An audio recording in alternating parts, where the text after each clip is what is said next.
How you doing, ECU Scholars? I'm Khalid. And I'm Eddie. Stay with us for the forecast.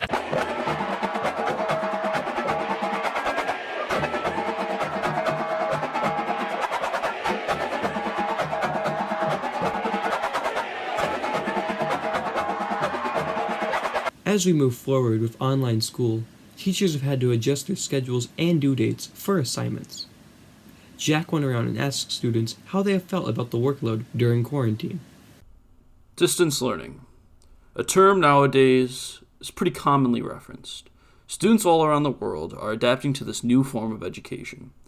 But what is administration doing now that we are no longer in the classroom? I think it's fair to say all teachers have adjusted what they're doing with distance learning. But to the degree that they've adjusted, there's a little bit of variance there. Mm-hmm. And so that's something that we as a whole staff, administration, and teachers are talking about, on a regular basis to try to manage and understand the situations of all kids. And, we're offering a lot of grace, a lot of flexibility when it comes to things.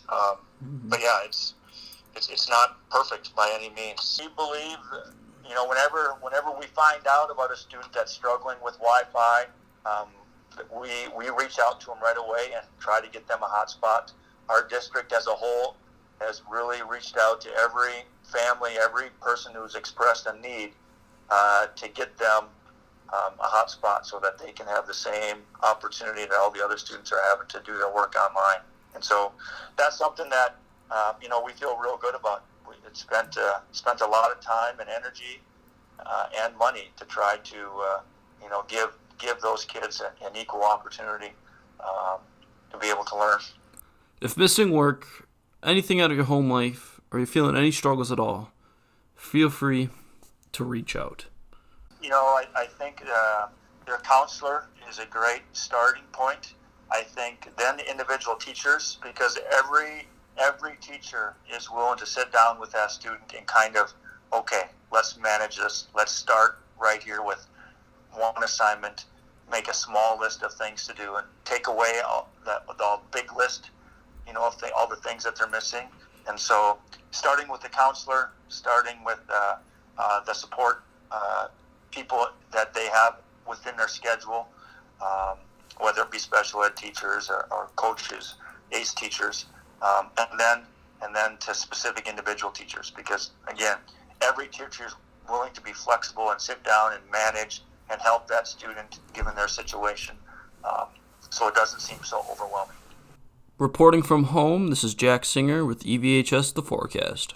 Now that we're doing all our schoolwork from home, it may be harder for us to keep up with all our classes. So here's Say with some study habit tips for us. Quarantine has really affected the way we do work and succeed in school, so we have to form new study habits. Here's Thor R with his top 5 at-home study habits for you. Hey everyone, I'm Thor, and here are 5 tips to help you study successfully during distance learning. So first, I would definitely say have a solid morning routine that helps you prepare for the day. So for me, that means waking up at 7:30. I would say wake up at a reasonable time every morning to really help start your day off well. And the first thing I do is I always make my bed, because that really just helps to frame my day and helps me to be productive from the second I wake up. And then I always have the same routine, making my coffee, eating a short breakfast, and then coming upstairs and starting homework around 8 every single day. Having a set morning routine really helps to get you in the mindset for the day. This includes getting dressed in actual clothes, because it really changes your whole mindset, whether you're working in sweats to working in jeans. It really just helps me to be more productive. Tip number 2 is get organized. The first thing I do every morning is I take my planner here and I write down what I have to do for every class, and then I cross it off when I'm finished doing it. Having a physical planner really helps me to really frame and focus on what I have to do for the day, and it really helps keep me organized. And I would definitely recommend having a physical planner over a online one, because it just is more concrete. Third, I would say study with your phone in a different room. When I'm doing my homework up here in my room, I try and keep my phone downstairs. That way I'm not on it. I'm not tempted to go watch TikToks while I'm doing my schoolwork. And it just really helps me to focus and kind of have my room to do homework. So it's a really easy thing to do to help increase your productivity. And it's kind of challenging at some parts, especially if you're having a boring day in school, but definitely keep your phone in a different room while you study. My fourth tip to help you have a productive day would definitely be to get outside or exercise, do something active in the middle of your school day. Look, I'm not an athlete, I'm not athletic at all, but I have Indie Fit as one of my classes, so every day it helps me to kind of do something active, get my blood flowing, and I find that it's a really nice break from just sitting here at my desk for like hours on end. So definitely try and get outside, try and get your blood moving a little bit, because it's a nice break from the work, and also when you come back you'll be more focused and more productive to get things done. And my fifth tip would probably be to try and reframe this whole distance learning experience.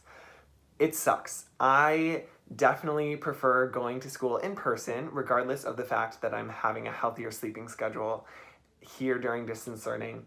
But I definitely miss going to school, and just overall, this has erased all of the good aspects of going to school, and now it's just some of the things that aren't necessarily as fun to do.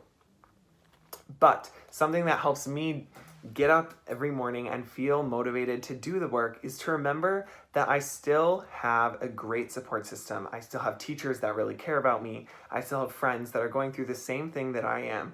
And the sooner you get that work done, the longer and more peaceful the rest of your day will be. You just really have to reframe it and think of it as an opportunity to keep learning rather than just busy work that you have to complete. It's really hard, really easier said than done. There are plenty of days where I wake up totally unmotivated, but you just really have to push through and grind and remember that at the end of the day, it's all about getting the learning in and building that work ethic and building life skills, and that can continue to be done here in quarantine. Thanks. Thanks for the tips, Saya. Eddie, I believe it's time for a random fact. Did you know that the name Minnesota actually means cloudy water in the Sioux language? Wow, I never would have guessed that. That's all we have for today, Eastview. Bye.